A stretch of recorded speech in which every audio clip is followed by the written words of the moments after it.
Good night and welcome to another episode of Family Life, A Catholic Vision. I'm Lauren Jamada and this is... I'm your new host. My name is Nyron Rollickson. Right, so tonight we will be both hosting the show and we have a guest presenter. So to get into this show, you know that this month is a month for fathers. This month is when we celebrate, Father's Day. We really recognize fathers for all the greatness that they are. And, Father's Day is on Sunday, the 21st of June. That's right? So, the theme for the show would be fatherhood. So before we really get into the theme, Nyron, I want to give a special shout out to my dad, and to my uncle Mike and to my uncle Brian and my other uncles as well. I just want to give a special shout out to them, tell them thank you for everything that they have done for me, raising me into the woman that I've become and loving me the way that they do. So a special shout out to them, a special I love you. Is there anyone you'd like to shout out? Of course, as well, just like you, I'd like to say a special thanks to my father as well, who played a very important role in shaping the man who I am today. I'd also like to thank my deceased grandparents as well, my grandfather on my mother's side and my father's side. They also played a very, very integral role in shaping and forming who I am today. So I would like to say thank you, my fathers by blood, but I also want to thank fathers who are out there, yes, who played a very important role, even though they may not see it like that. Yeah. From priests to everyday people in my workplace, and stuff like that. People that you just see on the street, thank you. Of course, we are so starving in society now, yes, for good male role models, yes. And I think the more we see today, the better we are as a society. I really, really think this is the way we need to go. Yeah. In developing the theme for this show, when I sat down and I thought about it, I really wanted to, should I be cliche about it? But then I realized that I want to be cliche.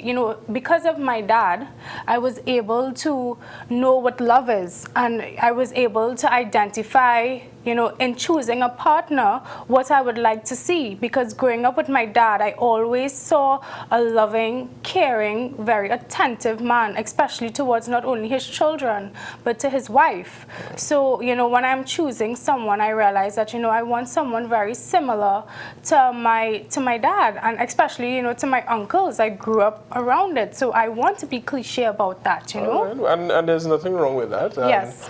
But I'm glad to hear how effortlessly you bring up these adjectives, yes, because for most in society today, it's very hard for people to find the right adjectives to describe, this person who is father. Yes. It's very easy to access, mother who is tender, mother who is caring, loving, patient. Yes. Oh, we could just rattle it off. Go on and on whole night about a mother, yes, but, of course, yes. For fathers, it still remains a struggle for many people. It does. And perhaps today we need as much information and we need to explore that topic, I would say. Yeah. And maybe our guest today, Father Derek Anton, who hails from the parish of Sangre Grande. He's the current parish priest there. He's currently the spiritual director of Engage Encounter, a marriage preparation program offered to couples who are willing to get married. Mm-hmm. The course usually runs on weekends, but also offered during, in weekly meetings for a period of 8 sessions. For 11 years as a priest, he has had keen interest in the work of family life, and we would like to welcome him on our set. Welcome, Father. Thank you for joining us tonight. Thank you. You're very welcome. All right. So, if you could help us explore, first of all, as I just mentioned, okay, we have had very much difficulty in our society to really use terms that really define who the father is. So, could you help us access, what is the role of a father, or who is this person we need to really value and appreciate today? Yes. Yes. So, sure. Maybe why we have so much difficulty in grappling with the role of the father, we have suffered in society, I think, with a dilution of that role. And today I think fatherhood, just like marriages and family life in general is very much under attack. I think in the past generation or two, we see that in the culture, and if you look at TV programs, even sitcoms that we look at very regularly, the role of the father, if you look from in the 50s, where you had a traditional sort of family setting, and you come through, you think of some of those that we had in the 90s, and well, today they've gone to quite an extreme. But the role of the parents in general has been denigrated. We see that the parents are not in charge of the family, but the children are. And very much, while that is so with both parents maybe, for the father, we see that the father is almost ridiculed. His, marriage is something that is denigrated. It's not held out as a value, as a lifestyle that people would want to promote and aspire to. And the father, on many of those shows we look at, he seems like a kind of an idiot, like somebody you would not listen to, you wouldn't take him on seriously. Like a second place. Yes. And sometimes in the ads, I remember even ads here. I remember radio ad a couple years ago at Christmas. I think there was a repeat of the theme the next year.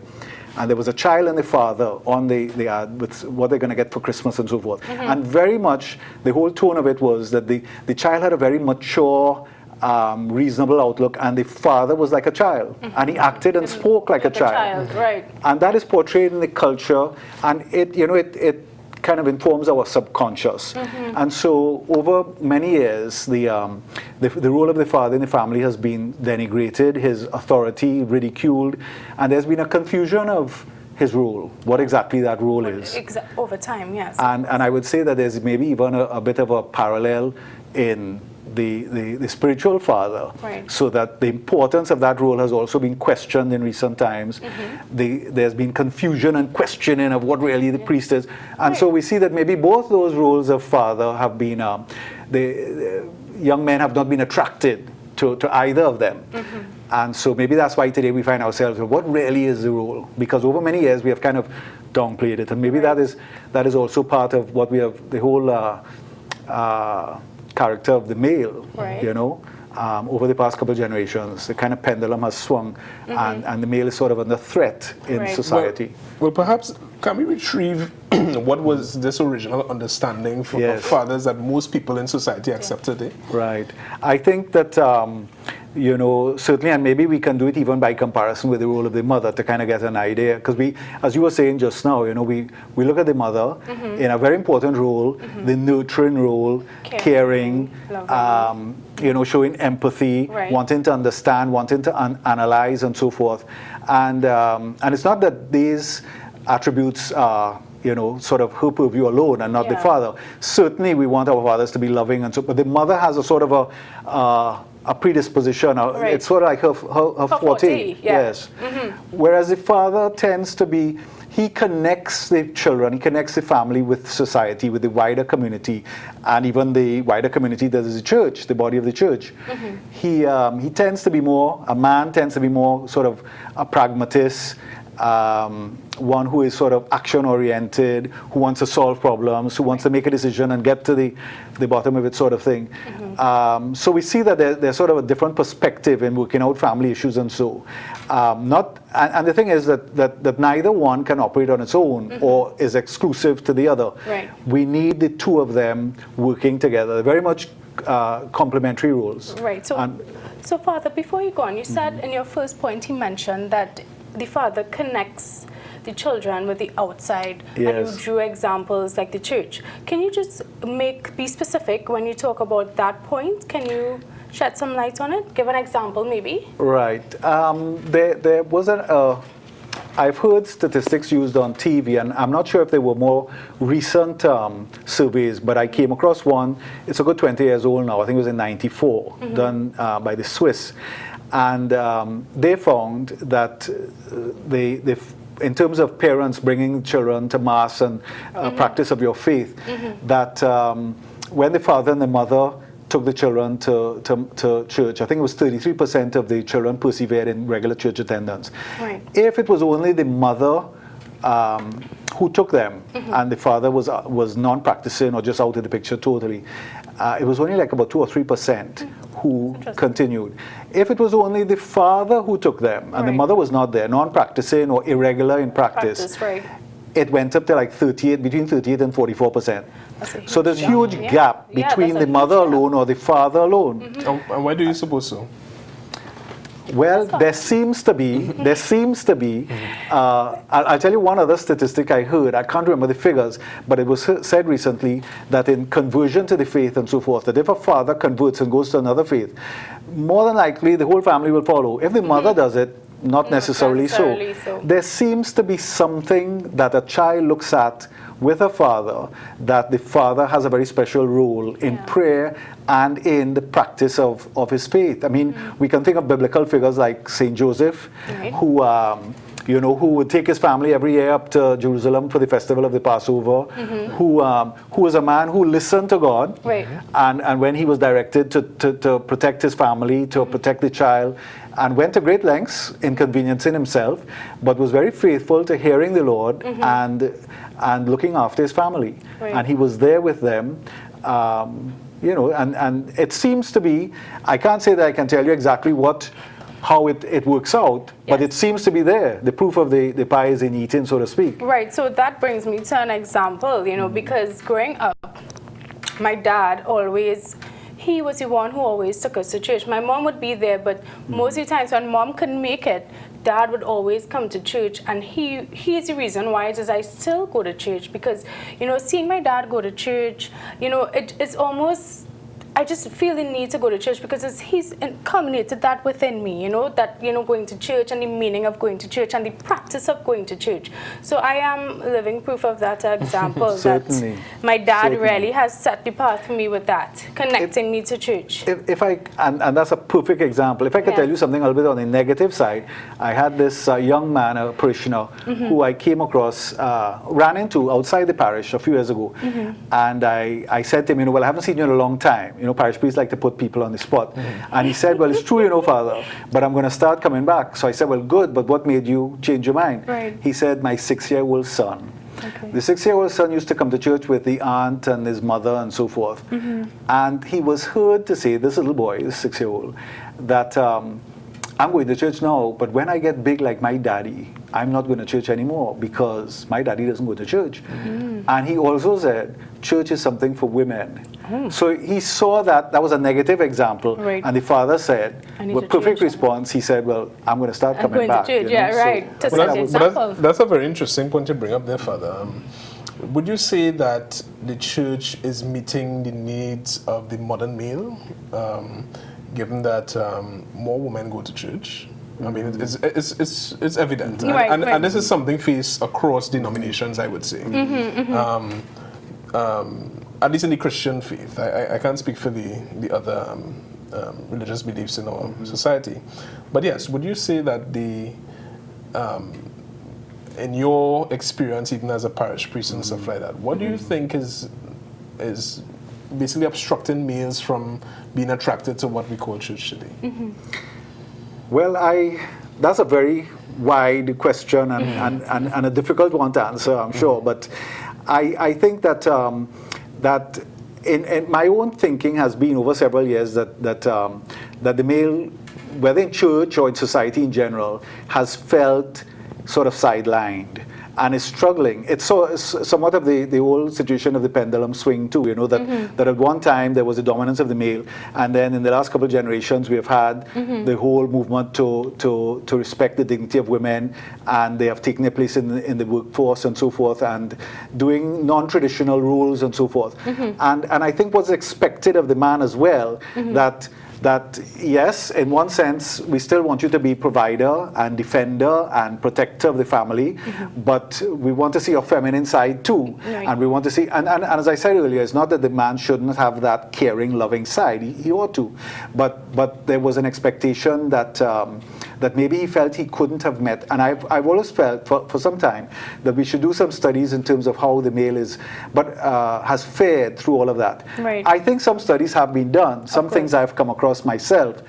And I think it has been that whole shift in society, and the male is not sure where he stands, whether in society as a whole and in the church in particular. Yeah. And so it is a serious challenge. Things have been done. I mean, myself, I came back into the church. I mean, certainly the call from God himself, but it was through the vehicle of a men's prayer group. Right. And that was a very big support system for me spiritually for many years before I entered seminary and so forth. And I know that, like Father Dwight Merrick heads up, there's a men's movement with prayer groups around the country. And in that way, we try to make that outreach to men. But it is, certainly we have to have hope, but it has been a difficult road. But I think there are all sorts of factors in society in general that of course, play that are playing their part there. Yeah. All right, so, let's get into, of course, the body of the show. And of course, Family Life, a Catholic Vision, we are very well known for our reality clips that deal with very pertinent issues. So tonight, our reality clip is taken basically with 4 fathers. It's a focus group, and they were asked particular questions. So tonight, we're just gonna, shed some light on their responses, of course, create discussions around it, of course, Nara, myself, and Father. So let's get into the first clip of the night. All provision. He has to provide for his family in the sense of food, clothing, education, etc., etc. And then you have security. He has to ensure that the home is secured, that his children to and from school are secure, and his wife as secure as possible. It may not be always 100%, but he has to put his best effort. Father's key role is to guide his family, to guide his children, to be there for them and to provide that stability in the family. Secondly, I think that the role of a father is to guard the family. The father is supposed to be the one who provides security for the family. Be there, looks out for the wife, looks out for the children, and provide that sense of security, that he's there, that he's a man in the house, and that he will act and react to any situation that is uncomfortable for the family. Lastly, also, I feel that the role of the father is to govern. And govern includes a lot of things. It includes provision, it includes provide that authority in the family, provide that guidance to take the family through. I believe the role in the family for the father consists most importantly of spirituality. The Bible says that if a man cannot provide for his family, then he's worse than a man without the Holy Spirit. So you want to be able to guide his family spiritually first. The provisions comes based on the fact that he might have the ability to do so, but most importantly, a father must be approachable. When he's approachable, all the wonderful qualities that a father can give to his family will then. All right, and that was a few clips from, that was a clip from some members of the public who we interviewed. And as we saw there, Father, similar views on certain areas. We saw a lot of them supporting this idea of security of fathers. That becomes, that's a very dominant idea. Now there's guidance, especially for children. And they also talk about this role of provider, all right? Do you think this is an adequate assessment of the role of a father? Well, it is part of it, and maybe a significant part, but certainly not the only one. And I was listening to here, and I was sort of pleasantly surprised where towards the end, one of the gentlemen talked about the spiritual role. Yes. Because I think that we have lost that, and it's a very significant part of what the fathers do. And I guess while he is the protector, the provider, defender, and so forth of the family, and I said earlier, he's very much action-oriented, which has its benefits, because you need to be able to take action, you need to be able to be decisive and so forth. Yes. But men, I think, have that tendency to fall into the focus on doing. And I think back to John Paul II, he was very much in making that distinction between that we need to be able to be before we do. Right. And so we have to come into who we are, first of all, as child of God, and then that spiritual role that we have in the family, and to bring the family also to know how we are, who we are in the sight of God, and the family unit as a a spiritual unit, you know, where, in a sense, imaging the image of God. You know, we just celebrated Trinity Sunday. Yes. Father, Son, and Holy Spirit, a communion of life and of love. Right. And in the family, that's the first community we live in, and it's supposed to be that communion of love. So the family is supposed to reflect, be an image of God Himself. And I think the whole, as we were saying about the example of the father in prayerfulness, and that he needs to take that a very strong leadership role in leading his family in prayer. I think of an example. I mean, we talked of Saint Joseph, of course, but I think of in the book of Tobit, where this young man, and you know the story, the very strange story, where his bride, who is, you know, the one who is he's sort of ordained to meet and to marry, and she has been married 7 times before. On the wedding night, a demon has killed the husband. Right. So of course, Tobias is very much afraid of what's going to happen to him. In any case, the angel Raphael, who accompanies him on his journey, and he tells him that he instructs him what he should do, and that on the wedding night he should pray. And Raphael says something along the lines of that, don't worry, and it'll be all right. She's the one that was sort of destined for you, and you will be the one to save her. Right.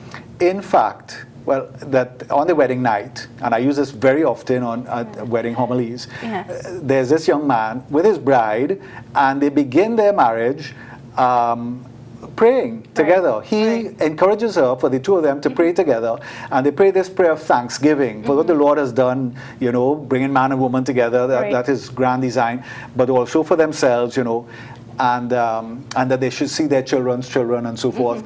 And in the end, they close the prayer, amen, amen, they say together. Right. And that's a unity in prayer, husband and wife. And I think that's such a fitting example of what the man is called to do. I would just maybe nuance a little bit, you know, that he was called to save her is what the angel told her. In fact, and I tell the grooms and brides that on their wedding day as well, that they each want what is the best for the other, and they want therefore the greatest good, and the greatest good that you could want for anybody is eternal salvation. So I tell the bride, you are supposed to be looking out for his eternal salvation, that he ends up in heaven, and the groom is supposed to be looking out for the same for his bride. Right. So, but both together, and the groom has a very important part to play, the husband and the father. In terms of our culture, all right, it's very interesting that these gentlemen here are people of our culture.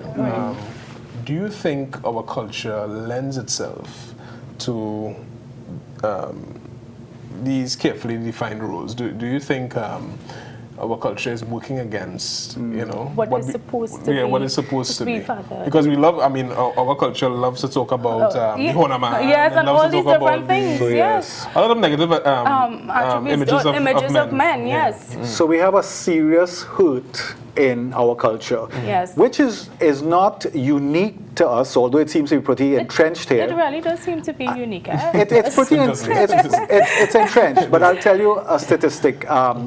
About a year ago, a little over a year, because I used it in Lent last year, and in the US, they determined early last year that the current figures, 41% of all births take place to single mothers, unwed mothers in the US, 41%.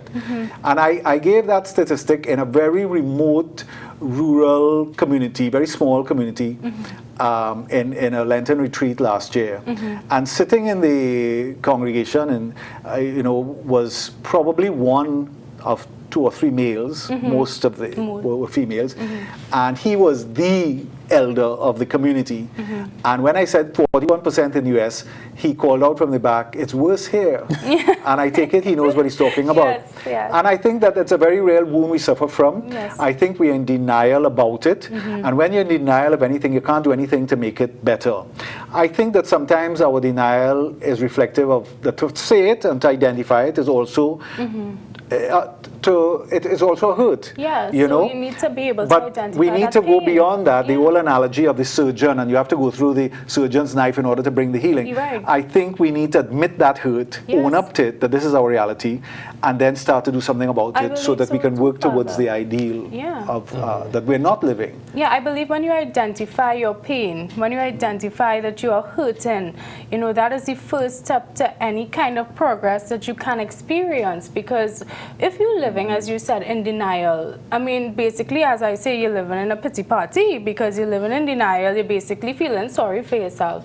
And you're living in that hurt and, why is this happening to me? But, I believe what you say, Father. You have to be able to identify that pain. Yeah, well, and it's a great challenge for, I would say, many of these males to work against a culture. I mean, a culture is, it's pervasive. It's Yes. It's almost trendy, Yeah, It's almost trendy. You the don't. I culture. mean, for you to go against that, Yeah, go it against almost seems you like made a fool of. uncanny. You made Yeah. a fool of. So, and especially with men, ego is a big thing for men. I would say. Trinidadian men. How they go look. Yeah, how you look. So, in the face of that, what can men do? I think we have to be, or what can men do? I thought you were going to ask me, what can we do to get a message to men? But I think that it really comes down to if, there is a selfishness in the world, and there's a lot of self-love in the world, and not just here, that's the culture of the world today, I think. And so that's reflected, I think, sometimes in that single parenthood, single motherhood. Yeah. I think we have to continue to preach the message and to be relentless, because we preach it in season, out of season. What is the ideal that the Lord calls out to us, holds out to us? And yes, it is important that if we find that people are not living in the ideal, yes, we have to minister to them where they are. We have to be supportive. We have to have a supportive structure in the church. We have to be ministering to them pastorally, sensitive, and so forth. But I think we can't lose sight of what, if God has ordained that it should be different, and that man and woman should be together in the rearing of a child, that's how the family, that's how the child, that's how the new generation, the young generation is going to flourish. If we deny that, if God wants it that way, that's the way we find our greatest good. If we deny that, we will never get the greatest good. Right. So we have to work from where we are, Right. and we have to preach that message of what the ideal, where we find our true happiness, and it's doing it the way that God has asked us to do it. We have to continue to do that. I think we can only hope that over time we reach our men, and I think it's two-pronged approach. We have to try to reach the men, but you also have to try to do it with the little ones coming up, so that we don't repeat the cycle. Yeah, we have to break the cycle and somewhere. some people may not be hearing the message now anymore, but we have to reach the little ones, so that they hear the message and they seek to turn things around And make a difference. But I think if a man really is interested, and I think it comes to that, in the welfare of my children, even if it's not a marital situation, but how can I do the best for my child? If it is a marital situation, then is the welfare of my child a sufficient goal, encouragement for me that I can deny my own preferences and desires, make a compromise, be reconciled in the family situation, and it's always going to take some compromise because it's two different people, and bring the family back together for the well-being of my child, if for no other reason, for the good of the child.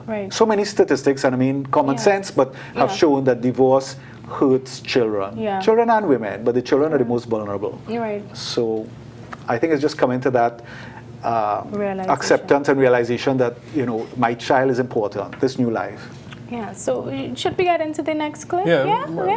All right, so let's get into the next clip, where we will also see the fathers, and basically they will be discussing, their challenges as a father, and, them discussing what it was like growing up with their father. So let's get into the second clip.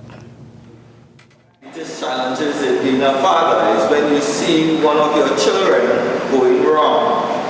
I mean, it might be something in school, in their education, as an adult, it's something in their life. Once you see something going wrong, it do be painful. That is the challenge, to ensure that you have done your best and that you have set the pace for the child to be on the correct path. I think one of the greatest challenges for me of being a father is actually being a father. Fatherhood is something that most of us as men, we are not taught about. We just reach a certain age, we we have a wife and we engage in activities that will bring about children. With children on the scene now, we are thrown into that fatherhood role. And how do we function as fathers? Where do we get our manual from? Where do we get our model from? And you know, sometimes we learn through trials and error. And depending on the error, sometimes it might be so grave that it's difficult to bounce back as a father. So I feel that's the greatest challenge for me as a father, really understanding my role and performing it to the best of my ability. My greatest challenge to be a father is to be able to spend both quantity and quality time, both with my wife and my children. I grew up in a single parent home, but I think what I needed most was that guidance in the teenage years.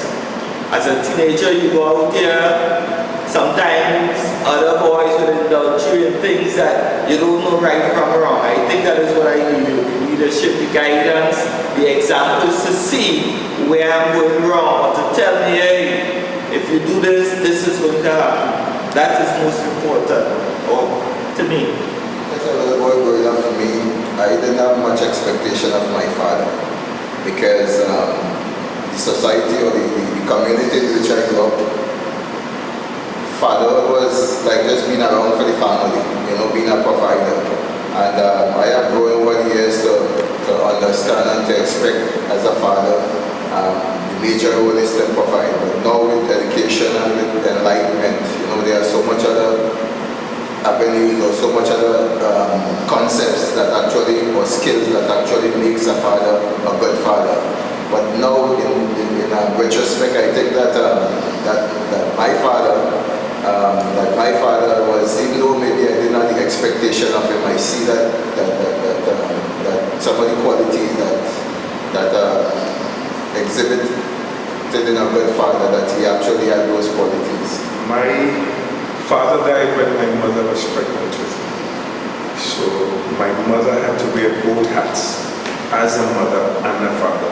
She did a pretty good job, I guess you can tell. And obviously, my greatest, perhaps, the absence of not having him in a physical sense to be that role model, because whenever my peers, especially at school age, talk in terms of the times that they had with their father, I missed having a father as such.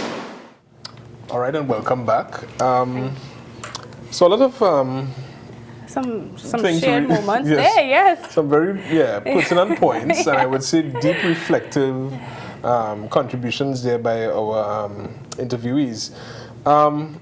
Among the things that came up in terms of challenges that fathers face, a lot of them spoke about the lack of discipline, this need of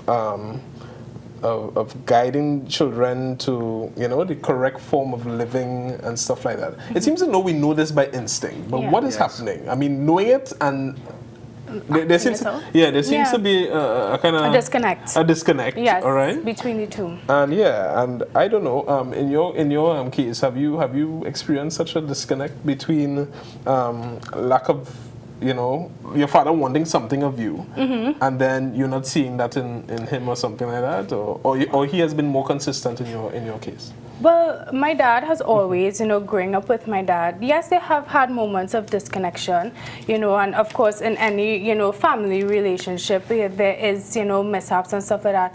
But my dad has always been a very specific person, you know, he would always tell me, you know, this is what I would like of you. And even if it is he didn't tell me, he would show by example, you know. And when it came to discipline, you know, my dad was he was stern, but he is the person in my family who is the affectionate one. So his discipline came with stern, but then after 2 minutes of him being stern and not hardly ever like raising his voice, he would come and give me a hug, or he would come and laugh, or he would come and make a joke with me. So with regard to discipline, it really didn't.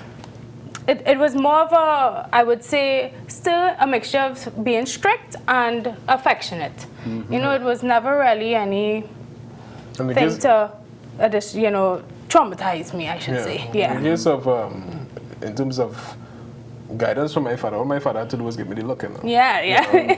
I used to get those signs sometimes. I mean, I'm not saying anything to make my mother sound bad, but even though my mother would be the one to use corporal punishment on myself and my brothers most of the time, we still feared our father more than our mother. Because there was something about, you know, his disposition that really required us to, you know, give him all the respect, you know.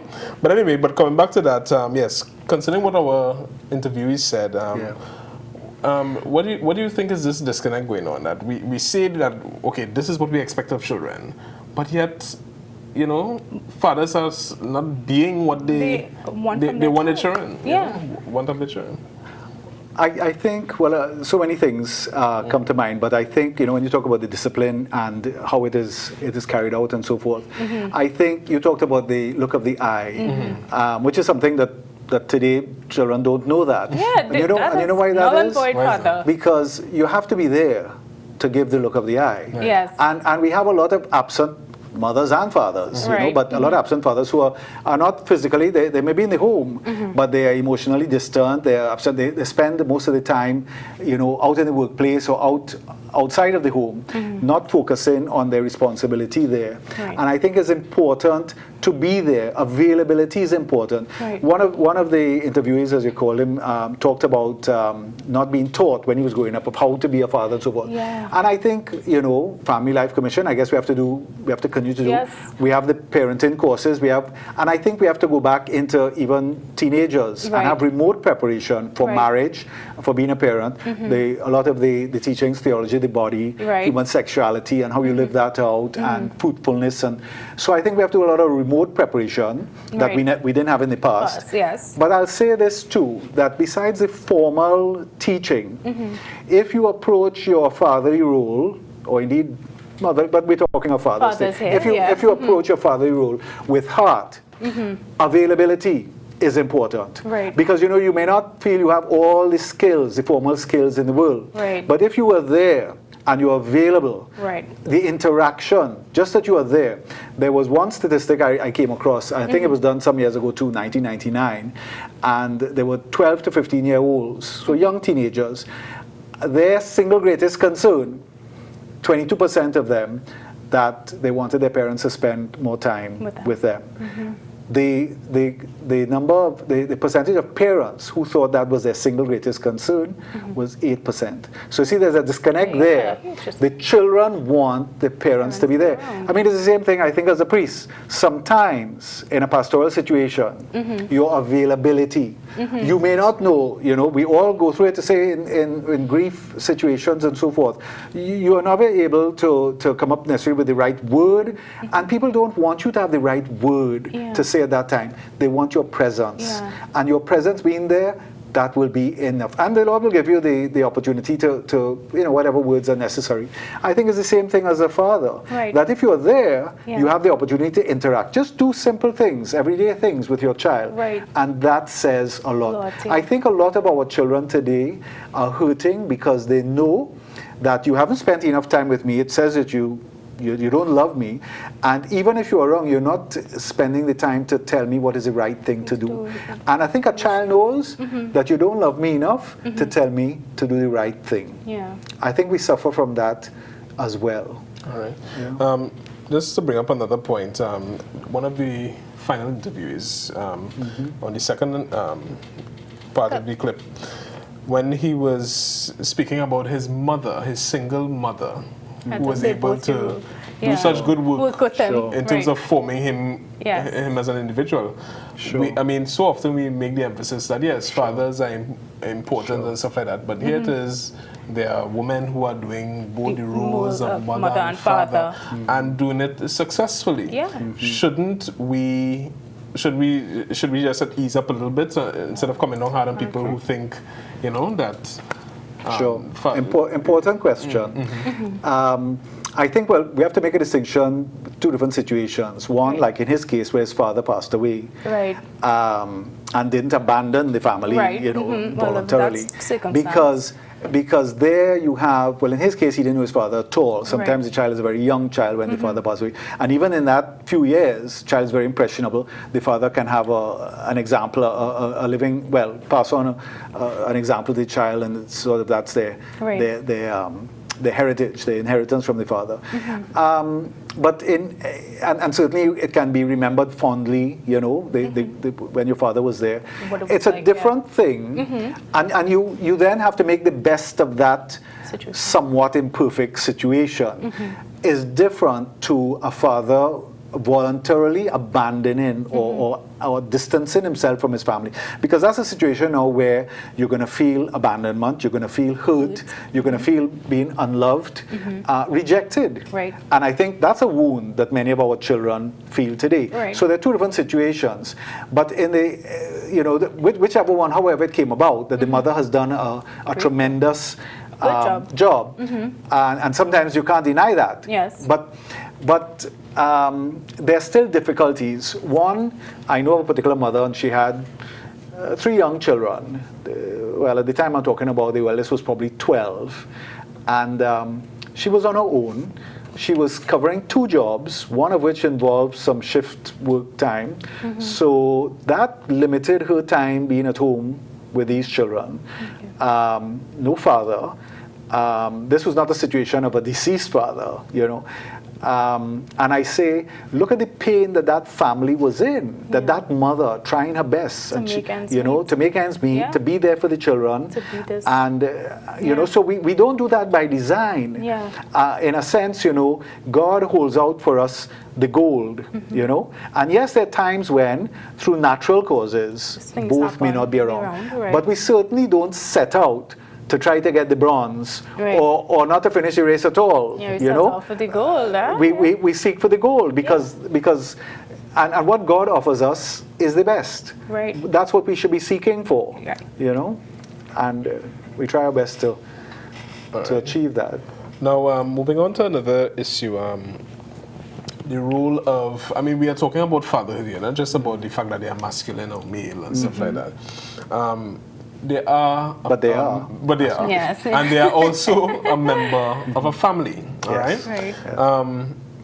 Much, I would say a topical issue right now in our society is that given the prevalence of separation in married life, the enmity between the wife and the husband could sometimes reach a level where the children suffer much. Let's say in the case of in a court situation, there will always be this fear that the law is going to come down hard on the father, and there's this perception that the law is often siding with the woman, Mother, yes, and with stuff the like that, mother. right? And In giving the father a hard in time. situations like this, we know of one group in the society, in Trinidad and Tobago, Single Fathers Association, Right. who have taken the mantle to bring out this issue, this silent voice of men who suffer in such situations. Right.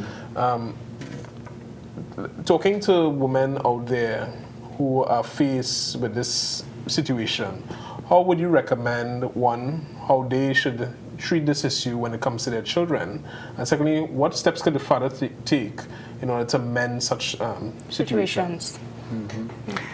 Well, again, that is brokenness in our society, brokenness in families. Right. I suppose, you know, in terms of trying to make a bad situation, the best of a bad situation, that yes, women need to be accommodating of the Right. father to have his time with the child and so forth. I mean, all those things that are worked out in, as you say, in court. Right.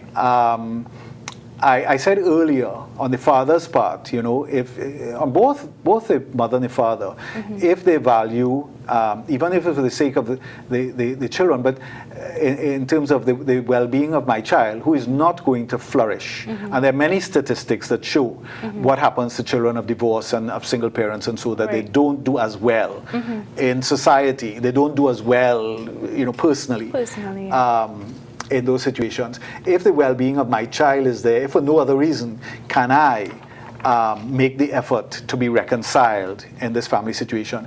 But again, that is attempting to deal with, in a sense, the result of the brokenness already taking place. Right. I think we have to do a lot more. The work of the Family Life Commission, the work of the church in general, yeah. to emphasize the importance of marriage, to prepare our couples, the men and women. You know, you mentioned Engage Encounter earlier. All these preparation courses and programs to prepare our couples for marriage so that it does become a lifelong commitment with all the values that, you know, we are saying that are important for the man and the husband and the wife, for the children, the well-being of the whole family. Right. And so I guess I'm going back to the ideal, you know. In one sense, your question is trying to deal with, once it's broken, how do you deal with it? Yeah. And yes, we have to deal with it. And it's, again, can I overcome my own selfish desires on both the side of the mother and the father to make this thing work, that the child benefits as best that it can in this broken situation. But before we even get there, let's try to keep that situation from breaking. I think that's where we need to be. That's what we need to be holding out. Again, the ideal. Right. While life is not always ideal, that's what we should be shooting for. And that's what we should be trying to promote and inculcate. And I think that's the work of the church today in marriage preparation. Yeah. All right, so thank you, Father, for sharing that.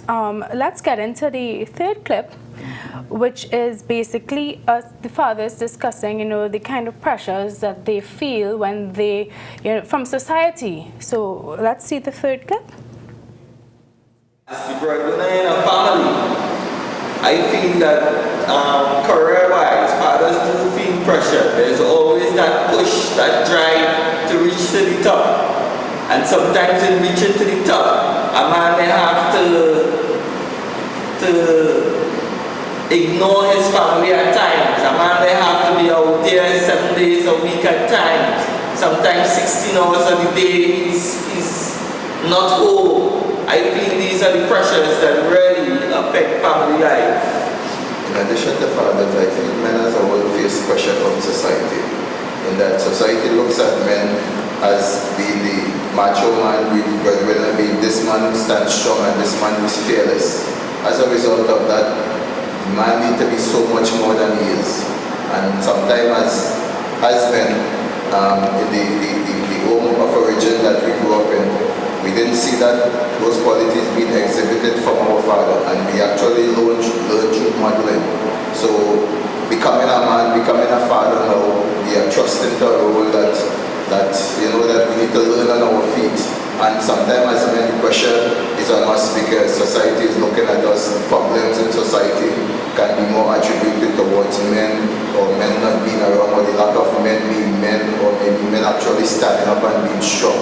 So I feel all those issues sort of pressure men, and some men respond admirable, and others just fall through the crack because of the pressures. Most people think that fathers are always MIA, missing in action, and then they feel that fathers can always fix things, because that's what men do. They always fix things, and when we can't fix things, they look upon us as failures. Really and truly, so much is depending on the father. Really and truly, in a nucleus family, you have both mother and father, and the responsibilities are dual one. So yes, society puts that sort of strain, or you know what I mean, and in a negative way on the fathers as well. And welcome back. So, Father, if you could just take on from what these interviews were saying. And I think the last couple of clips there, you could hear a bit of pain in terms of the struggle of how hard it is. And it is. It is hard. It is. And I think one of the comments that was made, you know, I am sympathetic to that yes, it is not the father's role alone. He has an important role, but it's both. And I think we have to keep remembering that. Yeah. That's how the Lord set it up. Male and female, He created them, and you know, so there's a complementarity of the rules, you know, and yes, so that it's not all on his shoulder, but both of them working together. Right. And I think we have to emphasize that the mother and the father together, and that's the best for the family. But just as you know, I keep saying all the time, I've been kind of promoting, we have to look at the ideal. Right. We know what we have on the ground, and we know Yes. what we have to work with. I just thought it would be good for us, certainly we shouldn't end tonight without a few words. John Paul II, who himself was quoted as saying, if he was remembered, he would like to be remembered as the Pope of the family. Right. And he was very much that. This document he brought out, The Role of the Christian Family in the Modern World, Familiaris Consortio, 1981. When I looked at the date, he was only 2 or 3 years Pope, and he was many years Pope, in 26 or something like that. So this was very early on. It tells you a bit of his agenda or his priorities. Where he was going And I just want to things, share a little bit. When he's talking about families, there's a section here, section 25, for those who may have the document, men as husbands and fathers. And I will just kind of skip through because I don't know if we can read the whole thing. It's not that long. Authentic conjugal love presupposes and requires that a man have a profound respect for the equal dignity of his wife. So mothers and wives don't need to fear. You are not her master, right, St. Ambrose, but her husband.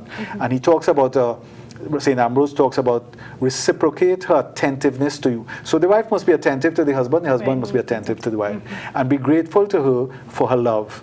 It talks about a very special form of personal friendship.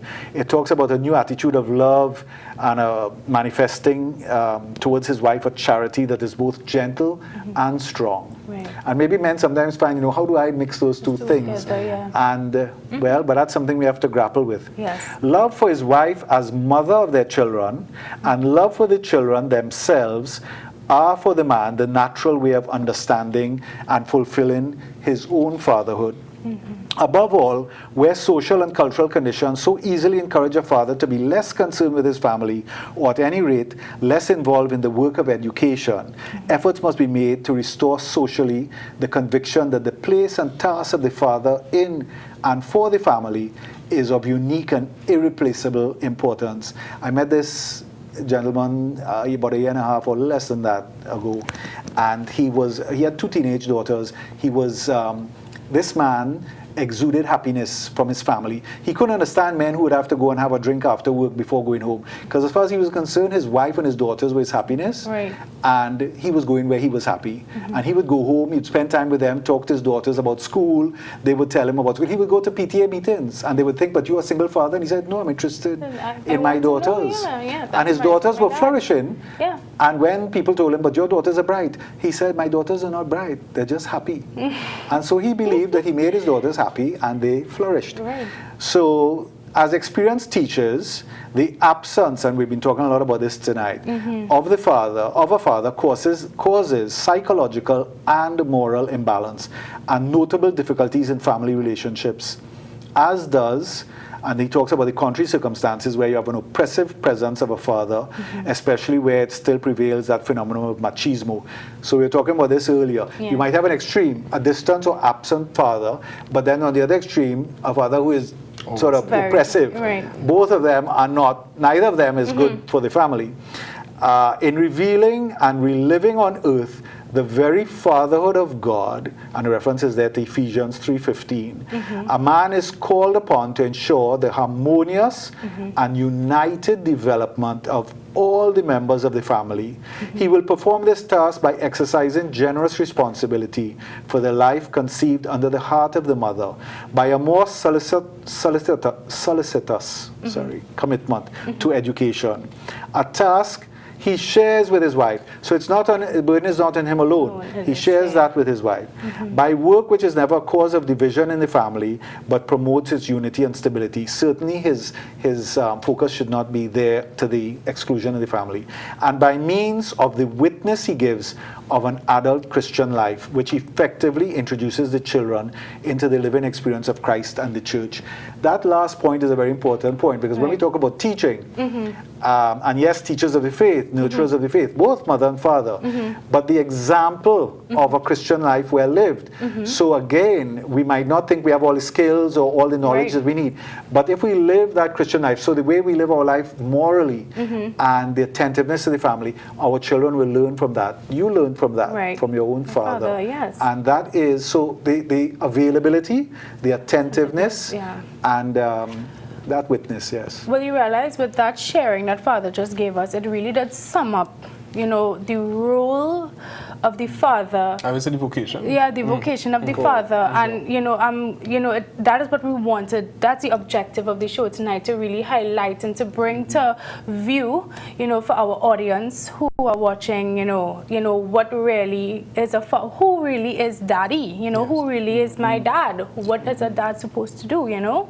But if I may ask, what would you say, in what special way can we at least lift up fathers in society today? Yeah, how can given we what lift we them up? given what we have explored and retrieved in terms of these roles and stuff like that, how best can we really make this like a lamp for all to see? Well, I certainly, as we said before, think that where there's damage and where people are hurting, and you're single fathers who are trying to have a share in the child's life, and so we need to try to support that as best we can. But yes, I think the light that has to be lifted up. Over the weekend, a couple celebrated their 65th wedding anniversary in the church. And so I highlighted it, you know, at the end of Mass, and everybody applauded them. So, but I told the congregation, I don't often do this, but I thought for such a milestone, and we're suffering with marriages breaking up, we need to show where marriage is working. And that this couple was been together for 65 years. Well, similarly, I think the fathers and you know, the couples in our society, we need to highlight, and I know I have some in the parish. There are some families, mother, father, children, regularly in church together. They do things, church activities together. I think we need to have that message, that good news. We need to bring that good news out. We need to have a forum for that good news. Yes, we need to let others know that what you have struggled with and what you think is impossible, look at people who are doing it. Well, These people are successful. Maybe we could find a good kaiso or soca tune to jump up maybe to. Maybe something that, you know, could not, culturally inclined. Not my forte. But but it will add to our culture. I mean, once the message is out there, you know, and once it engulfs everything we do, I think it will definitely transform the way how we approach fatherhood. Right. So tonight we dealt with fatherhood, and very, very healthy discussion. On behalf of the Family Life Commission, Nairon and myself, Father, we'd like to thank you for coming on the show tonight and sharing with us your views, you know, enlightening our audience. We're very thankful for everything you have to offer, and very thankful for what you continue to do for us, not only for us here on the set, but for your parish. So we're very grateful for all the work that you do and all the work that you will continue doing. For fathers out there, the Family Life Commission, we have, for those fathers who would like to gain the skills on improving their parenting skills, you know, really want to oomph it up a bit, we have Common Sense Parenting. That's a very skill-based, practical program that helps parents to really, you know, become closer to their children with regard to communication and, you know, learning how to discipline children effectively, you know, and the art of consequences and stuff like that. We also have Parenting and Family Life, which in that manual, it highlights fatherhood and it shows you the healthy lifestyles of fathers, you know, how to be a good father. So at the Family Life Commission, we offer those programs to you fathers that are, you know, watching us tonight. And for those fathers that are hurting, you know, you experience great pain, whether, you know, there's a loss of a family member, or there's a divorce, or there's something empty you're feeling inside. We also offer counseling services. You know, give us a call at the Commission, 672-4280 or 299-1047. And we are here to help you fathers. You know, this month is for you, and we wish you a very happy Father's Day. We will proclaim your glory, fathers, you know, and to our priests as well, you know. Of course. So yes. Playing a very important role in bringing up the children of God. Yeah. Well, I want to thank both of you for, and the Family Life Commission, for giving me the opportunity tonight to come and share, because it was a privilege for me, because as you know, as you realize, it's something very close to my heart. Family in general, and this particular aspect that I think we need to look at to get more right than we have been living it. So I was very happy to be here, and I thank you for that opportunity. Yes, Father. And you know, we will of course invite you. You never know, we might have a part two, right, Nairon, to discuss, you know, there's so much richness we could learn. About, you know, about different things, and of course your forte being family life, you know. So I'm really looking forward to, you know, having you again on the show, Father. And you know, with your parish and stuff like that, you know, you can always call the Family Life Commission. invitation and, you know, to host programs by you. And we do. Yes. Yes, we do. So thank you once again for joining us. You're very welcome. Good night, viewers. Good evening.